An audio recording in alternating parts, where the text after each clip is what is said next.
더불어민주당 문재인 전 대표는 12일 대권 경쟁자인 반기문 전 유엔 사무총장의 귀국에 촉각을 곤두세우면서도 이미 계획했던 대로 정책 행보를 이어갔습니다.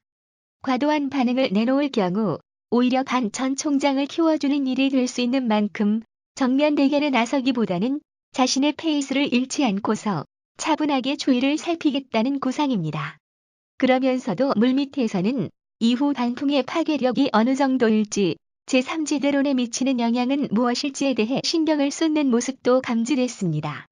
문 전 대표는 이날 오후 서울 종로구 마이크 임팩트 스퀘어에서 한중 한류 콘텐츠 산업 현장 간담회를 열고 콘텐츠 산업 관계자들의 애로사항을 청취합니다. 특히 문 전 대표는 정부의 사드 배치 이후 중국 정부의 한류 콘텐츠 규제로 인한 현장의 어려움을 살피고 이제라도 한중 경제 협력을 회복해야 한다는 메시지를 강조할 것으로 알려졌습니다.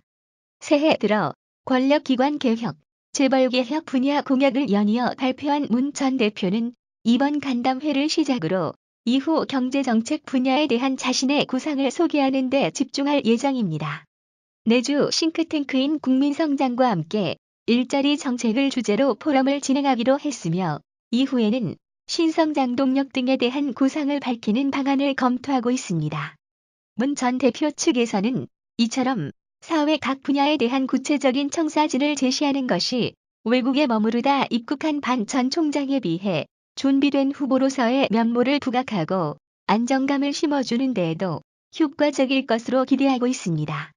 자신의 국가 비전을 담은 대담집을 내기로 한 것 역시 정책 어젠다 경쟁에서 유리한 고지를 선점하겠다는 의도가 깔린 것으로 보입니다. 아울러 설 연휴 전 강원과 전남 지역을 찾아 지역 균형 발전 등을 주제로 주민들을 만날 것으로 전해졌습니다. 이처럼 정책 행보에 박차를 가하면서도 문 전 대표 측 인사들은 반 전 총장의 귀국이 대권 판도에 어떤 영향을 미칠지에 신경을 집중하고 있습니다. 문 전 대표 측의 한 인사는 국민이 반 전 총장을 어떻게 받아들일지 아직은 알 수 없다면서도 다만 이제부터 본격적인 검증이 시작될 텐데 이를 견디기는 쉽지 않을 것이라고 견제구를 날렸습니다. 반 전 총장의 귀국을 계기로 개헌파들을 중심으로 한 제3지대론이 탄력을 받을지도 관심사입니다. 문 전 대표 입장에서는 제3지대론이 힘을 받으면서 민주당의 원심력이 강해지는 상황은 달갑지 않습니다.